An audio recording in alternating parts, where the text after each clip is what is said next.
Hello everyone and welcome back to another video. In this video I'm going to unbox a new Zigbee temperature and humidity sensor. I'm going to showcase its features, how to pair it in the app, and whether you should buy it or not. So tag along to learn more. So first thing off is we're going to unbox the package. There we have it. And by the way, it also has the there it is, the model number is TH101Z. So we're unboxing it. Oh, looks like I unboxed it vice versa, which means that should have been opened from that other way.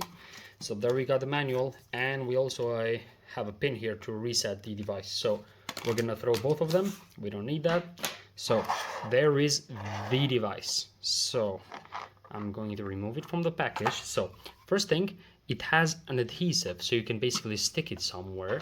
And I also see that it has this piece of plastic over here so that you can basically leave it somewhere without it being glued to a wall or something. And frankly, I like this way more. And it has also this plastic over here, which I think is for the battery. So what I'm going to do is I'm actually going to open it. So there you can see it has a lithium battery in it, and the battery is a CR2450. So there is the reset button as well, which we can do from this side. So that's why we got the pin in the package. And if we remove the plastic, I believe the display will come on right there. So first I'm going to close this. There we go. So as you can see from the display, it shows 24 as the temperature, which is pretty correct, and 55.6 as the humidity. I believe it needs some time to basically find the correct one, and it has a hole over here, which means for the flow, so you can basically do some measuring. So now we're going to go in the app and see how you can pair it. So we've got the app on the other side, but you should remember that this device is basically a Zigbee device, which means that in your home, you're going to need a Zigbee gateway, which is connected to your internet, and most of these gateways connect to the 2.4 gigahertz band, so you should keep that in mind as well. So I do have my gateway over here. I've already paired it, and if you want to learn how to pair the gateway, you can basically check the link over here where you can watch my other videos where I explain how to add the gateway. And so once you have done so, you click on the gateway, you can click add a sub device, and you can say that the device is in pairing mode. Ideally, when you remove the when you power on a device like any Zigbee device, they tend to go to the pairing mode like right away if that's the first time. But if not, then feel free to find the reset button and use the pin that you have been given from them. So I'm going to hold this.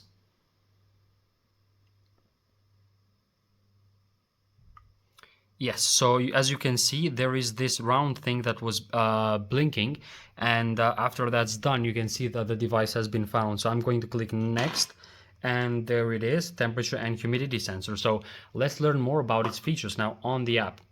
So as you can see, the same values that we got, and you can see the update like pretty fast. So it's 53.2 on the humidity, now it's 48.7 and 48.7 on the app, and 25.1 on the temperature, 25.1 on the temperature as well. I'm just gonna blow on this, see if the values are going to change. Yes, so that's right there.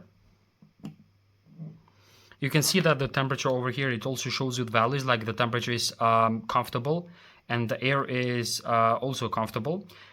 It saves historical data over here, so you can showcase them in like per month and per year as well, which is good. And then if I'm going to go back, I can click on the smart to see if I have. Oh yeah, definitely we can apply it on some scenes. For example, if a room reaches a certain temperature, then we can definitely change or look after something. But if, for example, a certain humidity is also activated, we can make sure that if it's, let's say, 10 as a value or 20 as a value, we can make sure that once that is reached, we can initiate a humidifier to turn on or anything of some sort. And we can also use it as for measuring the temperature. If we have scenes that we want to apply for our TRVs or so, let's see set on the settings. We can see a battery level as well, which is actually great because you can be informed when a battery level is low. You will be informed and you can basically change it. Overall, as a device, now it is also going to show in the app.